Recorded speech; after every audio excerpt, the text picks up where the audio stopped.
Hello, good evening, and welcome back.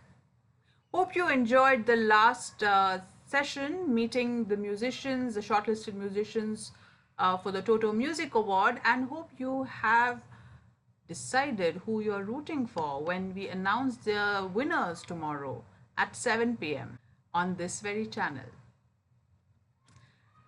Now, on to our session at hand, the photograph as document, expressing the self or evoking the subject. This discussion features four photographers shortlisted for the TOTO Awards this year. They are Hari Sai Srikar, Nilargha Chatterjee, Sharan Devkar Shankar, and Subhajit Naskar. As you will see, each is very different from the other.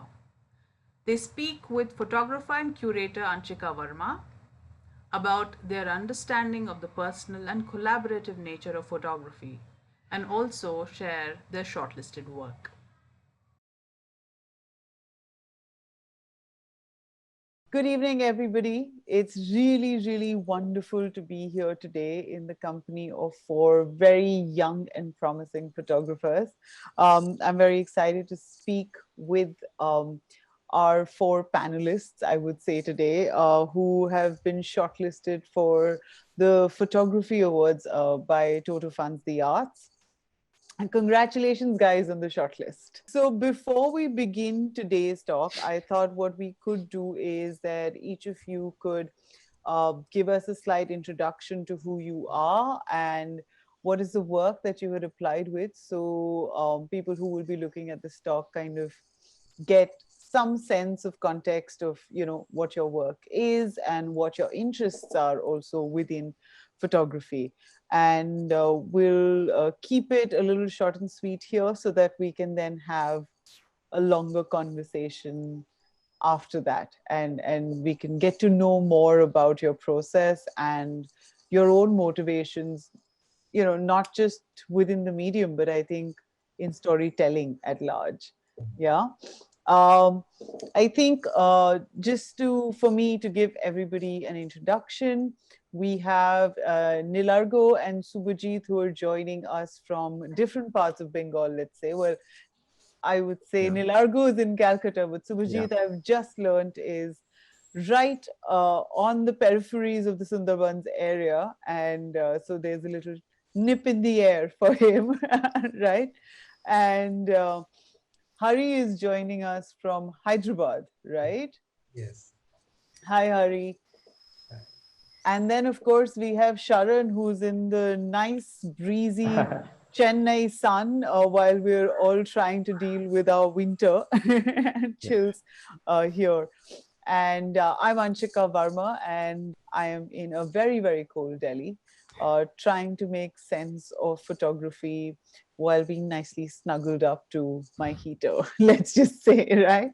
Um, Welcome, everyone. Sharan, shall we start with you? Would you like to tell us a little bit about you and about your practice, and maybe show us a little bit of a sneak peek into the work that we'll Sure. be discussing? So I'm a photographer and a filmmaker based out of Chennai, and I've been working independently or codependently for the past 5 years with people from different places in the country and different mediums. I have my work that's been shortlisted is called Dancing with Photographs, which is something that was initiated during the Indent Lab, which was organized by Gadi Dance Forum in Delhi, where different practitioners were invited to respond respond to dance and movement. So, and I responded with my choice of medium, which is photography. So, yeah. Thanks for that, Sharan. Um, Hari, take over. Yeah. Hi, I'm Hari. I'm a photographer based from Hyderabad, but I also work in Mumbai. And my background has been photography and filmmaking. And I definitely enjoy photography a lot more, and I really connect with it. So I kind of chose that to work around this idea that I started developing when I was doing the international semester in Pathshala. So that's how I kind of started the project. And yeah. Thanks for that, Hari. Nilargha, can we have you join in and tell us a Uh, little bit about yourself too, please? Hello, I am Nilargha. I'm a documentary photographer based out of Kolkata. So after completing my engineering in 2015, since then I'm also from before that, like I'm practicing photography, and my work which has been shortlisted here in Toto Foundation is the metamorphosis of an ancient identity.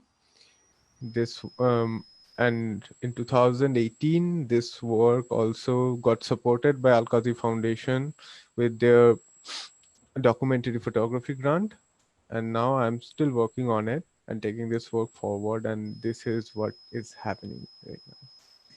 Very, very exciting. I think it'll be also interesting to talk about what that timeline has done to how you look at your work today, because of course you've been kind of engaging with the same people over a long Yeah. period of time. But before we get into that, I'd really like to also invite Subhajit to join us and tell us a little bit about himself. Hello, I'm Subhajit Naskar. I'm a photojournalist based in Kolkata, and also I'm practicing visual art. Actually, photography is just kind of a political tool for me. I'm involved in politics, and photography is just a political weapon for me. And the project which have been selected in this TOTO Awards is on the addiction of queer people towards some kind of social entertainment apps. The people, this kind of, I mean, my queer friends, I have studied them, their characters, I mean, their attitudes towards these platforms, and I've just done this story on it. Thank you, Subhajit. Very interesting subjects, as we have all just seen. But I think one of the things that I do see, which is part of any format of storytelling, is also kind of immersing yourself into a different world. And I mean, it seems to be something that is of interest to um, all of you all, I think, on this panel, and it would be great to talk about what triggers these interests for you, and what that leads to in terms of your relationship with the people who you photograph, and how you then manifest that in your own work. Um, I let's start with the act of photographing altogether, right? We're not going to get into a very serious conversation, guys. So we're going to keep it very grounded. We're going to keep it to a space that, where we're all candid about our conversations, and we can share the joys of shooting, but maybe very often even questions that we might be encountering within our own practice while we're working on projects. So I'd like for this to remain open-ended. We're not necessarily arriving at judgments or conclusions, but more, let's say, tiny investigations to see what's happening within photography right now as well, right? One of the things that definitely is going on is this nature of interdisciplinary practice that's coming up within photography, right? Sharan, with your work, I do see that as something that comes to the forefront, also because the camera became a way for you to access something that was outside of the camera, which was, looking at the body, and the fascination for body finding rhythm, and we've previously spoken about that.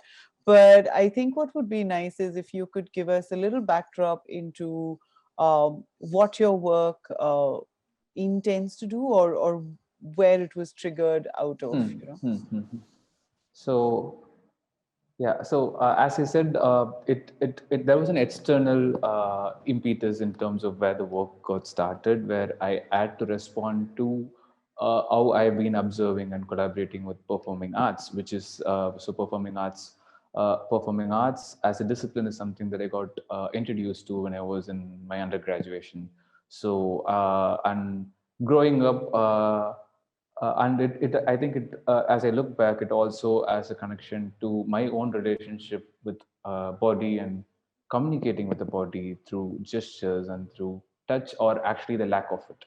Uh, so to see a body in performance, a live visceral body moving in front of you was so liberating. So I was very curious and fascinated as into what the form is about, and I continued to stick around it for a long time. And through that, I was lucky to be around some of the people who are practicing in dance making or performing art practitioners in India, and to photograph them. So, and there was a strong visual language in the performance in itself. So, what was it to be an observer of the moving body and also to be able to capture that through a camera? So, I think it also helped me understand that I'm also a body in performance. Like the act of photographing is also performing, like performing to make an image. Like as one of my mentors has said, to make a photograph is to dance. So these are the things that as I look back. But yeah, so it was an impetus to see how my journey has been in terms of working with a moving body. What we can do maybe is, we let this play at the backdrop, and I want to talk to you a little bit about the body as a performer. You did mention that in some ways the curiosity to understand the body Hmm, also hmm, came out of your own childhood, and your younger years, let's just say. hmm, hmm. And So, I mean, talk to me a little bit about that and what you think the act of performance did in terms of healing, in terms of questioning, and what this collaboration with actual performers, uh, why was it important for you? Okay. So I don't think most of this was a conscious process, Mm-hmm. because it just happened. But I think there was an deliberate attempt in knowing, in following the intuition to know. But say being with the people gave me a first row seat to observe how movement is being made, sometimes respond to those movements through a camera, like an interact and improvise and document and understand sometimes. So so the collaboration part of it is sometimes say I've also worked on making movement films and dance films with some of the practitioners. So that process involves a longer engagement in terms of how I see the moving image or the photograph, and how they see the movement, and say how the camera and the moving body can move together, and how say one thing is static and one thing is moving, and the other way around. So that's there. And the other thing is I also wanted to consciously be in the perspective of the moving body. So from being an observer of the moving body, I myself attended workshops. Like my first movement workshop was a theater of the operas workshop in Himachal Pradesh. So that was very liberating to not to leave the camera aside and perform, so to see even without the camera. So I think the art of noticing the details, the gestures of the daily. So when I think performing arts gave me a new lens, like a lens to look at the details, at gestures and the performance that's happening around us in our day-to-day life, because I'm also somebody who's interested in relationships between people and the built environment. So it's been a very slow engagement and a not so conscious or a sudden development. What's interesting is, how you look at the idea of the body as a performer. But from there, if we were to actually go to Subhajit and his idea of performance, it'd be nice to know how performance plays a role in how your project developed. Because from what I do, what I understand,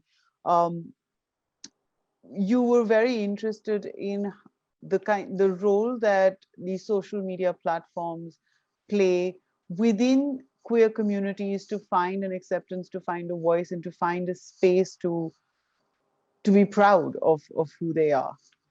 So do you want to take us through the project a little bit? Why were you curious about people who came from the queer community, and also why was TikTok more, or I believe most of the projects are from the TikTok platform primarily. Actually, I was involved in the gender politics and also took part in the movement against IPC 377. And that time I started working on queer people, queer friends, and I had a very good relationship with my queer friends, and most of them are from they are most of them are performing artists actually. IPC 377 was amended. It was scrapped. Homosexuality became legal, and Mm-hmm. definitely it's a victory. Definitely it's a big victory. But I found that it's just a law change, just a law change. But my queer friends, they are still being bullied. They are still being tortured in their social life, on roads, in their workplaces, even at home. Mm-hmm. Mindset of the common people has not changed actually, only the law changed. And the satire is the most amount of discrimination comes from their home, and they are not only marginalized in home or in their workplaces. That's not true, but actually they are very much marginalized. But actually they do not get any chance to express their feelings, their talents, everything, just because of their sexual orientation. I got such a complaint that Shubhajit, we don't get work because we are transgender. From that point of view, I have started this project. Hmm. And I found that they always try to find an alternative way ex- to express their feeling. And in Mm-hmm. that moment, they got this kind of social platforms like TikTok, Mojo, Roposo, Vigo, Musically. There are several platforms, but actually TikTok was in a flagship position. So they express their minds, their soul, their passion, their emotions, everything in that kind of apps. And Right. the most important part is they can dress like themselves, they can dress as they wish, they can talk as they want, and no Mm-hmm. one to stop them in that virtual medium, no one to stop them. And also they used to receive very good comments, very good, very positive vibes from that app. That Mm-hmm. for that reason they became addicted. And my project is not to glorify this addiction. My project is to show that they are looking for an alternative way, because you, the society, is not giving him or her that kind That of space. freedom. You're obviously working with photographs taken of your friends or people from the queer community, and then there are images that also are their own, their own TikTok channels or their own social media channels, the kind of videos they'd like to put up. And there's a lot of text and collage making that kind of happens in your final image, like the final visual that you do create. If you could go next into a different image as well, I think that something like this is very um, it's very reminiscent of kind of people making their notes in their diaries or in their notebooks when we were much younger Just also. like a scrapbook, it's a scrap. Yeah. So where did this text come from? And I mean, who are these people whose social media screenshots essentially you have been working with? Yes, there are actually three parts. The first one is the screenshots. Second one is their comments. I mean, the comments they used to get in the TikTok accounts. And the third one is their personal opinion. Right. their feelings about these things. Actually, before starting the project, I talked to few psychologists, and they told me that this kind of addiction is just because of the oppression they feel in their real life. That's why they are Okay. doing this kind of thing. So I'm showing you these photographs. This Mm-hmm. part of the it is Riyanka Kormukar. She's a makeup artist, and you can see this photograph also. This corner image. Actually, she was making a TikTok video with a boy. Hmm. And love, actually Right. having a partner, it's a very important part of our life, it's a very important part of everyone's life, but they Absolutely. have no right to have a boyfriend in the society. A lot of the sentences that have been written or the All of the emojis and things that you have are from their TikTok accounts as from the well. TikTok account, yes, from their TikTok account. That was just a screenshot, and the screenshot is the actually it's a dream. It's just like the dream that they want to have in their real life, and I just took a screenshot of the dream. Just this scrapbook, just a dream that they want to feel in their life, and it is written in Bengali here. That just use the highlighter. She Yeah. wrote that I just wanted to be a girl, but no one accepts me. And she wrote here that we are just like other people of this society. We are not alien. You know, how do you decide which image it is that you're going to put into something like this? Because a lot of these are they're kind of like almost personal resistance. Both of us was involved in this selection procedure. Okay, okay, that's helpful to know. She is Shondipta Chetri, Shondipon to Shondipta, and this is also the good comments. They only get good comments actually, and the comments they get is written here. And she wrote that she's a dancer. She's a dancer. She's a Okay. model, but she always complained that I don't get work because I'm transgender. No one accepts my work, and that is written here actually. Ah, okay, okay. So we're looking at different aspects of their personal life that they've kind of been talking to you about, right? In most of the Yes, text, whether it's work or whether it's looking for love or whether it's looking for different forms of this text has acceptance. been taken from her diary. Okay, I think what we'll do is that maybe we'll move to Hari and Nilargha also, and then kind of I'd like to open this up to a larger conversation where we can all kind of come in based on what our what your works are like as well.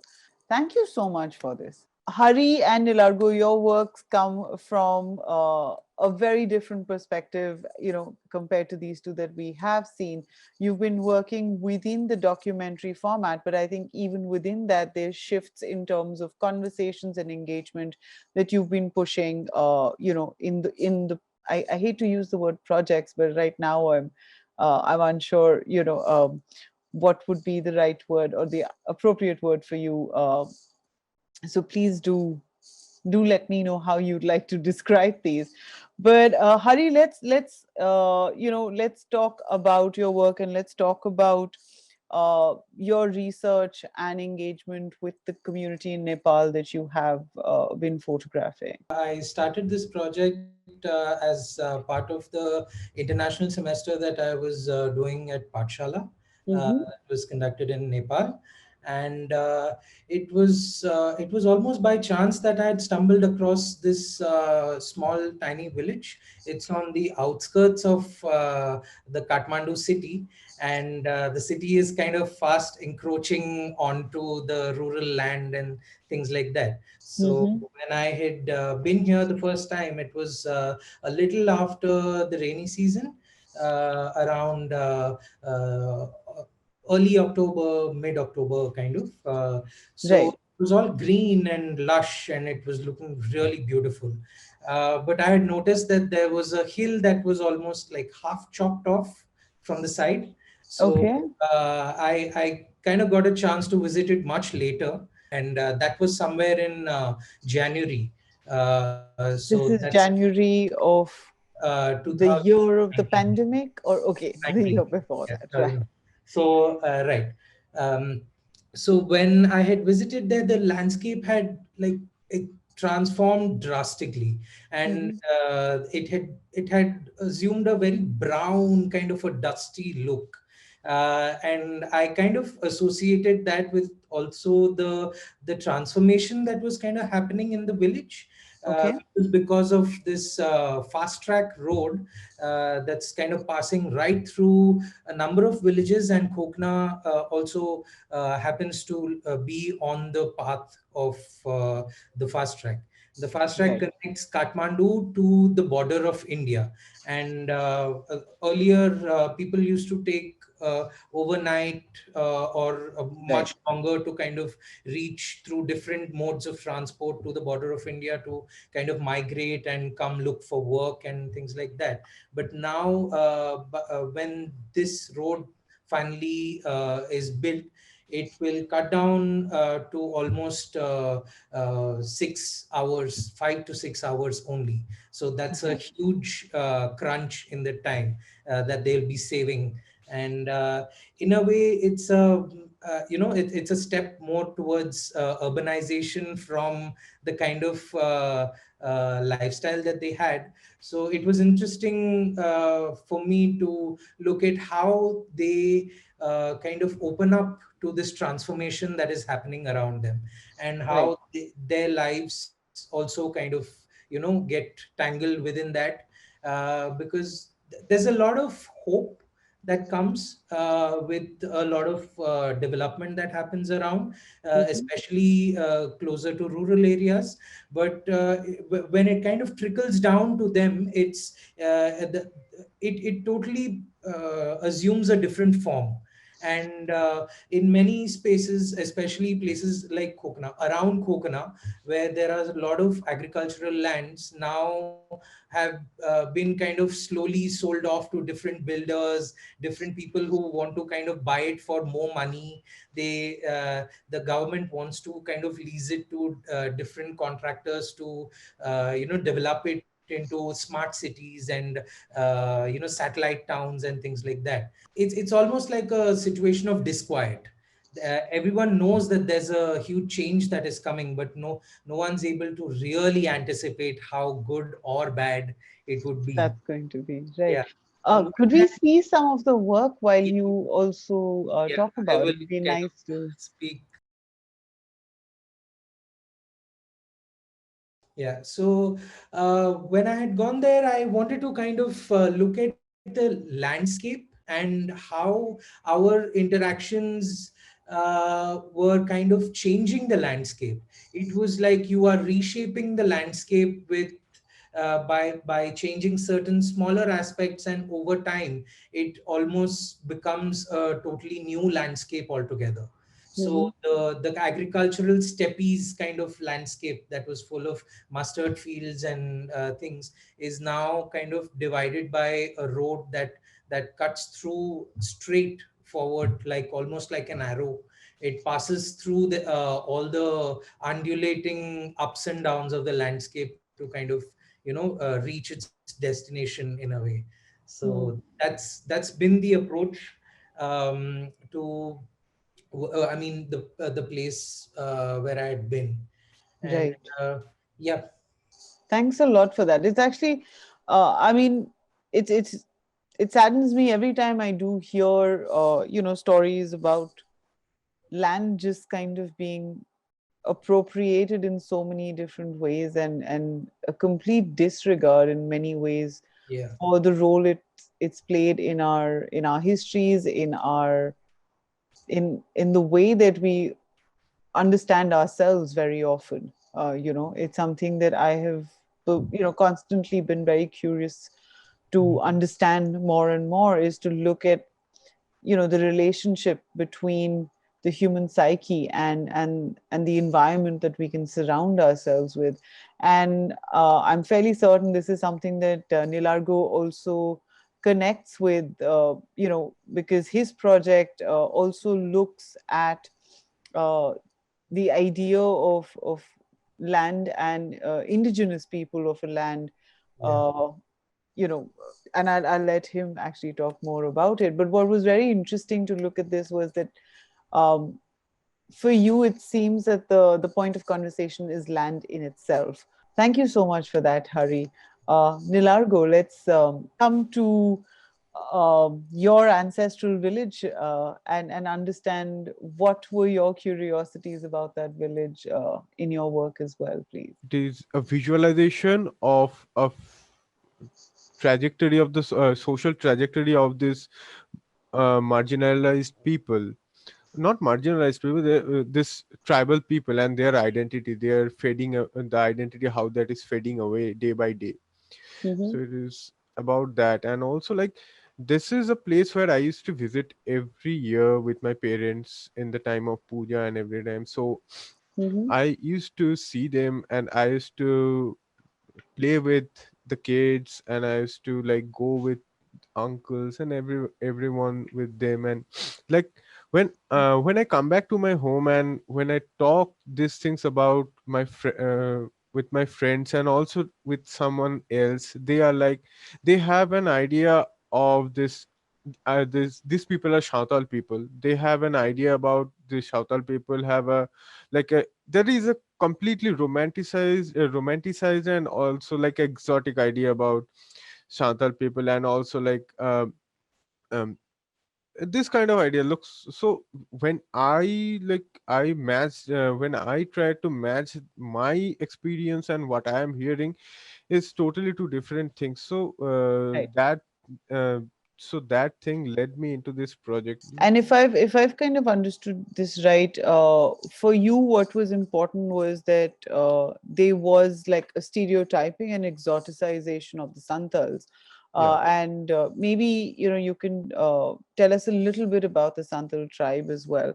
And for yeah, you, it was important to break and dissect that romanticized version that absolutely. existed. Yeah, actually, Shautals are the one of the oldest ethnic tribes in India. There are other ethnic tribes. I think the the oldest one is the Kol tribe in India, but Shautals are also like a very old tribe, and they used to live in Chotnagpur Plateau and Jharkhand, these areas. So like these people came with my grandfather Mm-hmm. to this village where we stay. Like, and also like when I started working there, talking to them and like thought about making this story and everything. So for me the biggest challenge was like it was with me, because and also like I know that I am not one of them, because there is a barrier between us, because of my urban upbringing. And how much I deny that that we are very close, but we are not. In some ways, practically, we are not, because we are not living the same life together. Right. So when I used to talk to them, it took a lot of time to them to open up, because what I used to talk to them and what I wanted to know about them is like what they are watching, what they are thinking about this outside world. And most importantly, like the thing what excited me most, like my father's childhood, my uncle's childhood was they have passed with them. They are their friends also, like, right? So when the like who is now older, sometime Mm-hmm. when in my who is almost my father's age, he used to play with my father. They used to Right. play together, maybe in somewhere they had their fast smoke also. So Okay. I used to talk to them like what everyone used to do, what was their fun time, like what the game they used to play. And Mhm. also like what they think about their identity, and and also like if you look at my pictures, there are mostly young people, you know. Right. So it's more about when this is also about this, where when I make the chose the name metamorphosis of an ancient identity. The metamorphosis and the change of identity is we can see the changes in the young generation day by day. So for you, the younger generation, it was important to kind of photograph and speak with the younger generation as opposed to, because I mean, like you mentioned, and we've had a small conversation about it obviously before, Mm-hmm. where I was very curious to know Mm-hmm. why is it that there's so many children in the photograph? When Yeah. we're talking about a particular tribe, and Yeah. invariably one does anticipate looking at different facets of it. But a lot of this is about the children and the children being in open spaces. I mean, why was that important for you, though? Yeah. The most important thing here is like when it is actually the thing is like I grew up in a very in Kolkata, and and I heard stories from my father, from my uncle. And when I went back there are the childrens there, they used to live there, and also their father, their grandfather used to tell me stories, and I used to talk to them. And also with these children also, like what they like to do, what they used to watch, what they like to watch in Hmm. YouTube, and also like what kind of posts they share in Facebook, everything. Like they used to talk with me about anything and everything. Like I can relate myself with these children more, Okay. because the kind of life I had here and the kind of life they are having there, if I just put away the luxury, uh, uh, but the basic life, the basic life, the relationship I have with my grandfather, I had with my grandfather, I have with my father, and the relationship they have with their parents are basically a very same kind of a thing. I can relate myself more with them, and Right. that's why I took more picture of them. Because when I am changing, talking about a change of identity, the change is coming with the new generation, Hmm. and that's why I chose to photograph the younger generation more, not only children but also the who are adults right now, and also Right. mostly young generation. Right. We Hmm. still do see a lot um, of the children or the young adults in engagement with non-technology based Hmm. environments, and I mean Hmm. that's it's just an interesting observation that I did have. Hmm. But seeing as we are also very short on time, I think Hmm. I wanted to also move back to Subhajit, for a little moment, where you said that the that photography for you is your politics. That's a long story. Actually, I'm not from photography background. I was not from photography background. I was in my engineering college when my father brought a camera, and actually he was making a documentation on the heinous crime that was happening in my village, and Okay. he documented that. And after 1 year, after the documentation, the man behind this criminal offense attacked him. And that time I was in college politics, and I found that those photographs, a bunch of photographs can be problem for a promoter. That's a building promoter he was. Okay. Then photography can be a tool for politics. Photography can be a weapon for politics. That time I shifted my profession into, I stepped into the world of photography actually. Shubhajit, I understand where the purpose of using photography for to be used within your activism, let's just say, comes into play now. um, I have to admit, I do have certain questions that do come to my mind, even when you mention something, like the addiction to social media, which I mean, of course, in you're speaking about it in context to a queer community that's looking for an outlet of creative expression, let's just say. But I mean, it's something that we see happening around us everywhere, right? I mean, whether it's political or non-political, I think the presence of social media is kind of really seeped into our everyday lives. I was very surprised to know when you mentioned that these your friends and performers who you've kind of had participate in your work, uh, that for them there that was a space where they got positive reinforcement. I have always imagined that trolling is probably very prominent in most online media spaces. And I mean, is that something that has not happened in their spaces, or is it something that they choose to not acknowledge? It is seen that eunuchs of TikTok or hijras of TikTok, this kind of trolling comments or hatred issues, you can find in Facebook, YouTube, Instagram, everywhere, everywhere. Right, And mostly they uses these TikTok videos. Actually, they downloaded their TikTok videos from their profiles and they're shared in their YouTube memes or Facebook memes.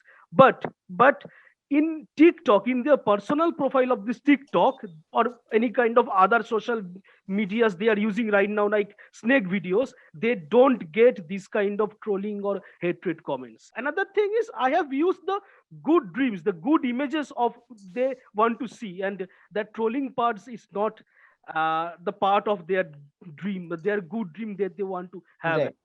So you, I mean, you are in some way then also uh, taking a curated idea out of their lives, right? Like you're making a selection of one portion of their And lives that and putting it selection is forward. done by them, not by me actually. Right, right.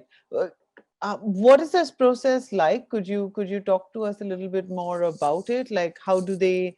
Are they? I mean, since they're already very active TikTok users, they're, I'm assuming, fairly familiar with the camera and its many tricks and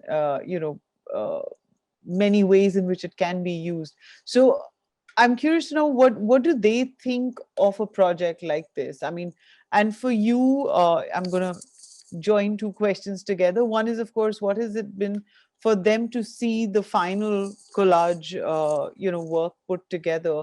But also for you, where do you see this work going, and what are you hoping that this work would be able to um, do? Actually, they are being trolled in Facebook or whatever you were saying, that every time in this volatile period, they are every time they are being trolled in Facebook or any kind of social media. So I thought that this project after a certain time I will publish this one, and uh, actually I will show the world that the thing which you were talking about, these hijras of TikTok or eunuchs of TikTok, because they are addicted towards this platform, because you are the reason behind this. Thanks so much for that, Subhajit. Thank I'm you. very quickly going to come to Sharan to talk about his work as well. Sharan, again, I mean, in your case, of course, there is the body and the performance, but was the camera a way for you to then look at something else, and which over here might be performance, might be body, might be um, questioning or re-looking at experiences you might have had in your own life and kind of re-understanding them through a different prism. Uh, and if that is so, do you? I mean, I'm curious to know, what do you think the potential of the camera could be as a form of therapy? So I think if I interpret it right, yes, of course, the the practice of making an image is in itself is very therapeutic, at least for myself. But what I've come to understand is I've been able to use the camera, use this tool of image making, is because of the democratization of the form in itself. That you can able to make an image using your phone, or uh, Mhm. the form being accessible to to a lot of people. I'm not going to say everybody, to a lot of people these days. Uh, so like including my mother, who would ask any one of us to take images, is now making her own images, and is finding her own things, and she is not really asking us. So I'm really interested in this ownership that the camera allows in terms of expression, and I'm also interested in tools that's aimed at more consumers, or I don't know, the larger people in a sense. I guess yes, it is uh, it is a personal experience for me, but I am trying to see how collaborative this process of image making is, and it's not individualistic at all. Of course, I enjoy making my own images, and I take pride, and I'm very happy with what comes up. But yes, I think it's a way for me to be together. Okay, that sounds really good. Thanks, Sharan. Hari, I am very curious to know. I mean, especially in the context of what the last year has been like, and the unsurety with which we have kind of entered 2021, not just from the point of view of this overarching pandemic that seems to, have taken over our life, but also in terms of, like, the region that you are photographing in, and putting that in context to how state borders have also been kind of changing their own stand with regards to India and Nepal. There's been a fair amount of friction that's also emerged. um, I'm curious to know if that's something you're looking at incorporating within your work itself. I remember you very, very briefly mentioned that this is kind of like an extension out of a larger inquiry that you were already on, and it would be Yes. nice to kind of contextualize that for us as well.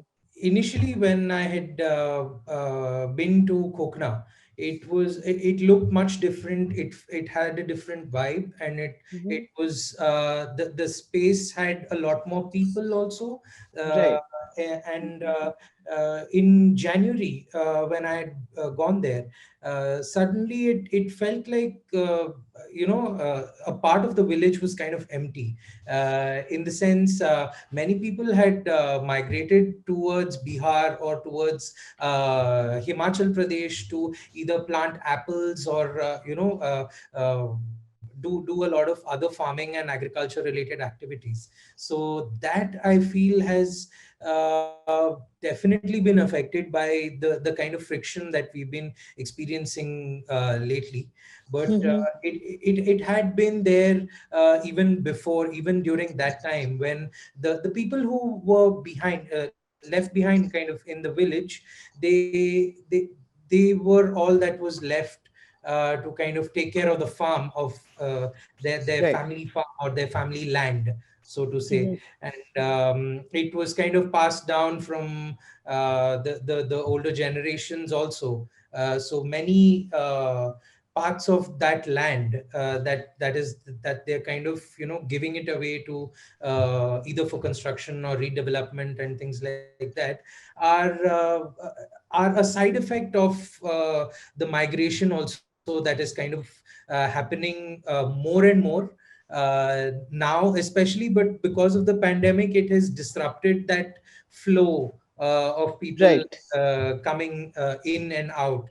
But I feel it's only a kind of a pause in the longer run of how they want to kind of there's a beautiful phrase that Nilargha had actually mentioned earlier, that they uh, how they look at the outside world.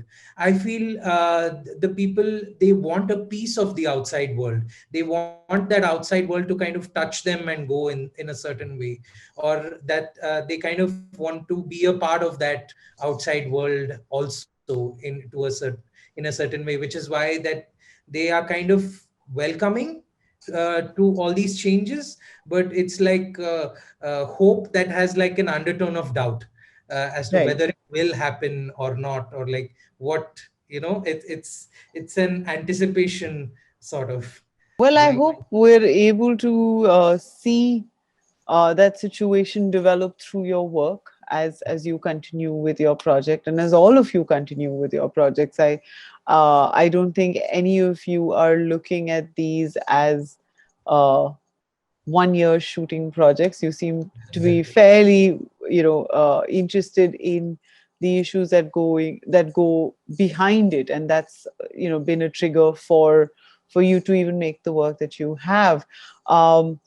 It's Thank you so much for sharing your thoughts, your processes with us, and good luck for the final announcement. I believe so.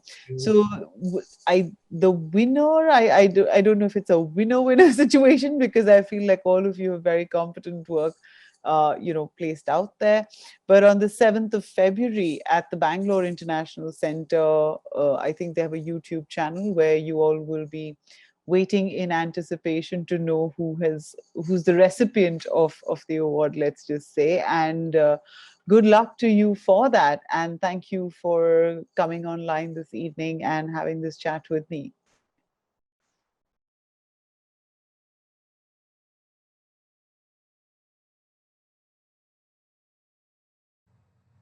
Now we know that there is so much more to photography than we might have imagined. Image making can spring from politics, photography can aspire to connect with other forms of art, and it can document how urbanization changes landscapes or how modernization can alter a community's sense of itself.